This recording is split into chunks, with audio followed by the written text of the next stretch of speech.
ఉత్తరం దక్షిణం ఉత్తరం దక్షిణం అంటూ ఉంటారు. ఆంధ్రాని తెలంగాణ విభజన సమయంలో తెలంగాణ ఇవ్వకపోతే మేము భారతదేశానికి సంబంధించిన ఒక అన్న స్టేట్మెంట్లు చూసాం, అలాంటి నాయకుల్ని చూసాం. ఆంధ్రాని విభజిస్తుంటే ఆంధ్ర వాళ్ళు మేము ఇక్కడ సంబంధం లేదు, మేము భారతదేశంలో ఉన్నవన్న స్వయం నాయకులు నా దగ్గర అన్నారు.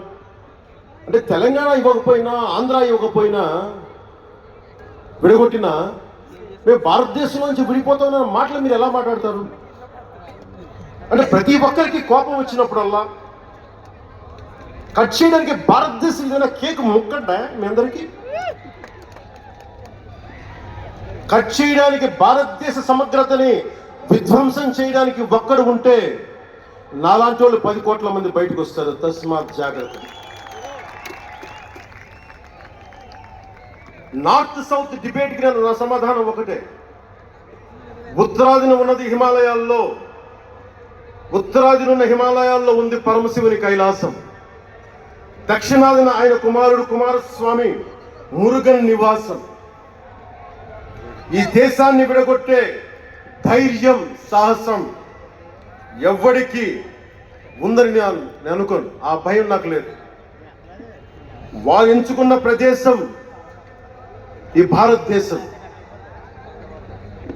అలాంటి దేశాన్ని విడగొట్టాలి అనుకుంటే ఒకసారి ఆలోచించి మాట్లాడండి.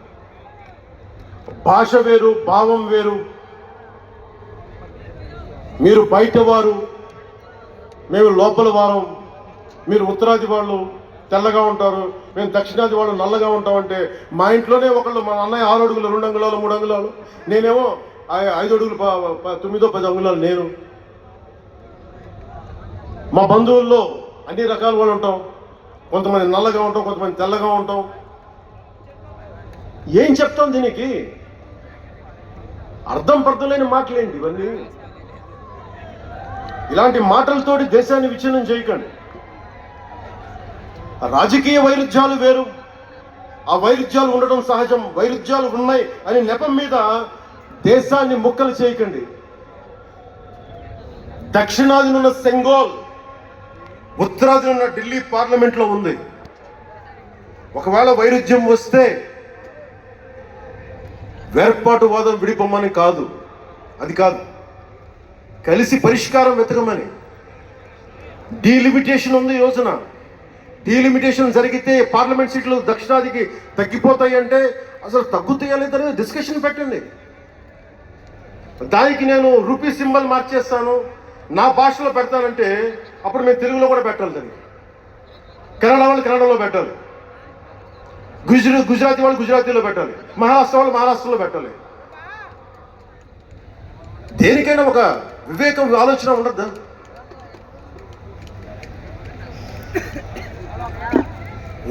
ఉన్నత పదవుల్లో ఉన్నవారు మీరు చాలా ఆలోచించి చేయాలి. చాలా ప్రభావితం చేస్తారు మీ మాటలు. ఒకటి విధ్వంసం చేయడం తేలిక, ఒకటి నిర్మాణం చేయడం తేలిక, కష్టం. నేను వివక్ష అనిపించలేదు అనుకున్నారా మీరందరూ? తమిళనాడులో పెరిగినప్పుడు 14 ఏళ్ళ వయసులో నేను తమిళనాడులో పెరిగినప్పుడు మైలాపూర్ స్కూల్లో ఉన్నారే గొల్టింగ వాడ అని పిలిచేవాడు. నేను నాకు అర్థమయ్యేది కదా గొల్టీ అంటే ఏంటి అనుకునేవాడిని. అదొక డెరిగేటెడ్ టర్మ్ అది. నేను మా మాస్టర్ గారిని అడిగాను, రామ్నాథన్ గారిని అడిగాను, సార్ ఇంత మాదిరి சொல்றாங்க సార్, గొల్టీని சொல்றாங்க సార్ అంటే ఆయన నాకు ఒకటే మాట చెప్పాడు. వాళ్ళని పిలిచాడు, వాళ్ళు తిట్టాడు ఏదో. ఏంటి సార్ గొల్టీ, ఎందుకు సార్ గొల్టీ మీనింగ్ అంటే ఆయన ఏదో నవ్వి వదిలేసి ఆయన ఒక మాట అన్నాడు, అరే తెలుగుని రివర్స్ பண்ண గొల్టీని சொல்லுவாங்கடா, அப்படி என்ன பெரியார் தெலுங்குக்காரன் தான்டா, பெரியார் தெலுங்குக்காரன் தான், బలిజన్ నాయకుడు సార్ అవరు.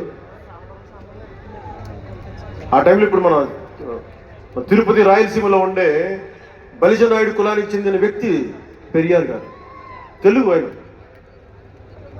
ఆయన ద్రావిడ ఉద్యమ రూపకర్త. సో అందుకని భాషది ఏముంది,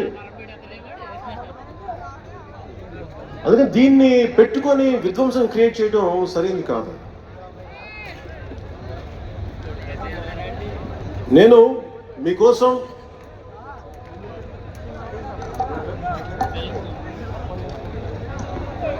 జన సైనికులకి, వీర మహిళలకు, నాయకులకు, అండగా ఉన్న శ్రేయోభిలాషులకు, ఆదరించిన ప్రజలకు, నమ్మి నిలబడ్డ సహచరులకు ఒకటే చెప్పదలుచుకున్నాం.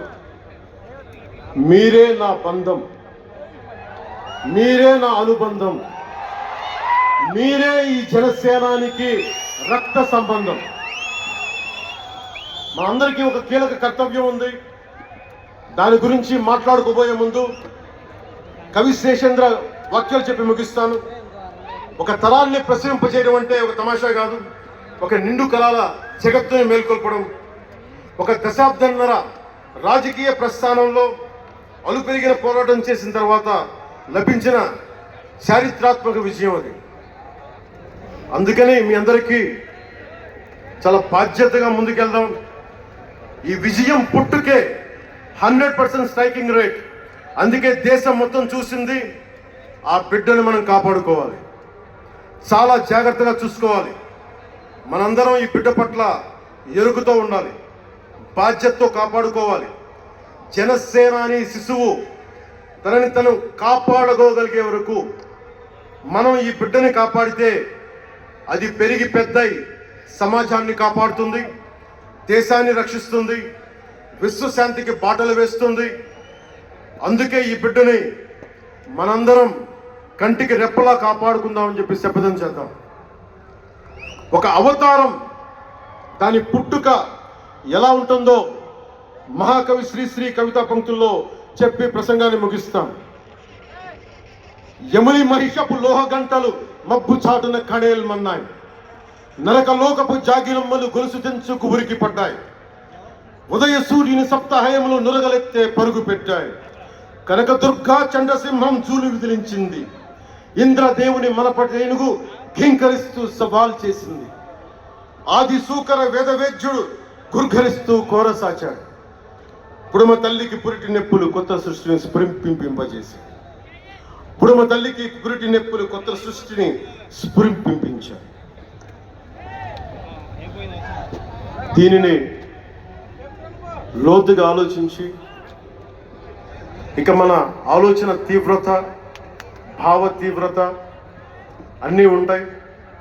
జన సైనికులు మీరు జాగ్రత్తగా ఉన్నంత కాలం మన ఎమ్మెల్యేలు అందరూ బాగుంటారు, మన మంత్రులందరూ బాగుంటారు, నేను కూడా బాగుంటాను. మీరు డిసిప్లిన్లో పెట్టాల్సింది మమ్మల్ని కూడా డిసిప్లిన్లో పెట్టండి మీరు.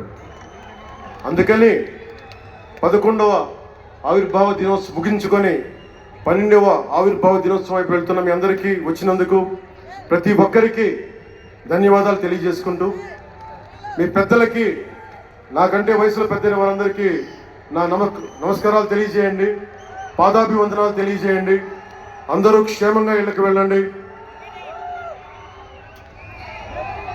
సర్వే జనో సుఖినో భవంతు.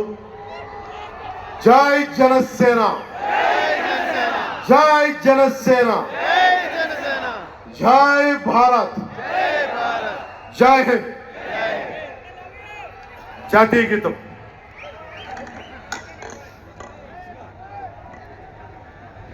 जनगण मन अधिनायक जय हे भारत भाग्य विधाता, पंजाब सिंध गुजरात मराठा द्राविड उत्कल गंगा, विंध्य हिमाचल यमुना गंगा उच्चल जलधि तरंगा, तव शुभ नामे जागे, तव शुभ आशीष मांगे, गाहे तव जय गाथा।